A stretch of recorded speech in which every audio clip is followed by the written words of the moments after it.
Standar akuntansi keuangan terdiri dari PSAK-IFRS, SAK Etap, PSAK Syariah, dan SAP. Laporan keuangan. Menurut PSAK nomor 1, laporan keuangan adalah penyajian terstruktur dari posisi keuangan dan kinerja keuangan suatu entitas. Komponen dari laporan keuangan adalah laporan posisi keuangan, neraca, laporan laba rugi, laporan perubahan modal, laporan arus kas, catatan atas laporan keuangan.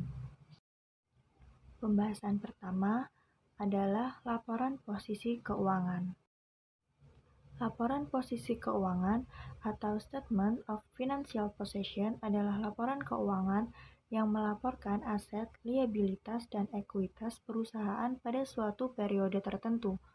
Fungsi laporan posisi keuangan ialah mengevaluasi kondisi kerja keuangan perusahaan, acuan dalam membuat keputusan strategis, sebagai dasar pertimbangan bagi investor dan stakeholder lain.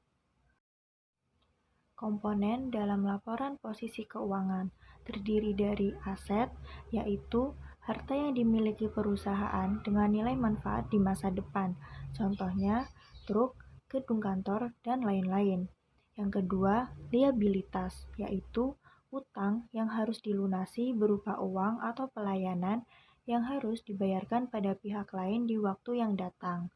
Yang ketiga adalah ekuitas, yaitu harga kekayaan perusahaan yang dimiliki oleh pemilik perusahaan dan dapat bertambah maupun berkurang di setiap saat.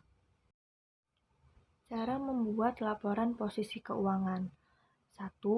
Melakukan identifikasi dan analisis transaksi keuangan perusahaan. 2. Mencatat dan mengklarifikasi jurnal transaksi keuangan perusahaan. 3. Posting hasil pencatatan jurnal ke dalam buku besar. 4. Menyiapkan neraca saldo berdasarkan informasi dalam buku besar. 5. Menyusun kertas kerja kolom berdasarkan buku besar. 6. Membuat laporan posisi keuangan berdasarkan kertas kerja kolom. Berikut ini adalah contoh laporan posisi keuangan.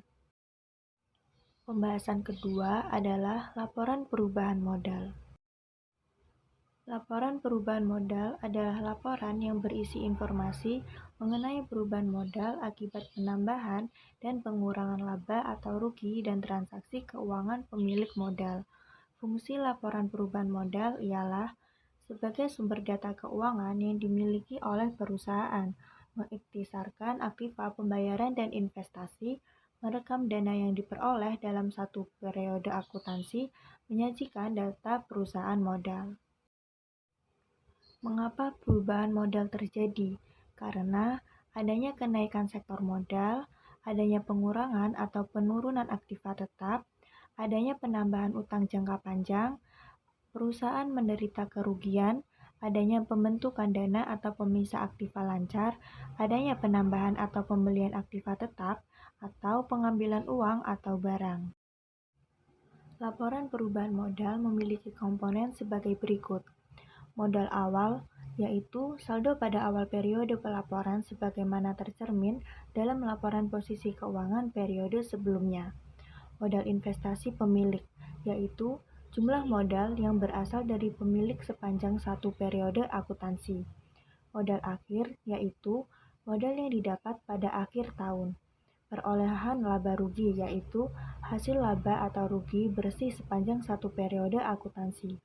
Pengambilan pribadi, yaitu pengambilan uang untuk kepentingan pribadi oleh pemilik perusahaan sepanjang satu periode.